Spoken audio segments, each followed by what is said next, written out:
ganun po katagal yung pagsasama nating lahat. Ganun din po katagal yung mga tiniis nating mga sakripisyo para siguraduhin na meron pong Pilipino na merong magandang buhay dahil sa Pilipinas.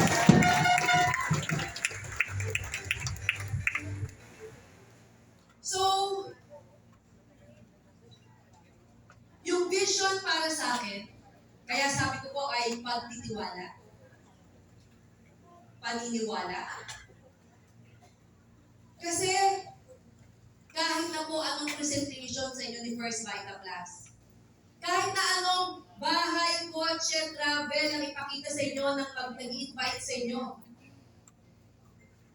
kung meron kang pagdududa sa kakayanan ng Diyos na baguhin ang buhay mo, baliwala naman.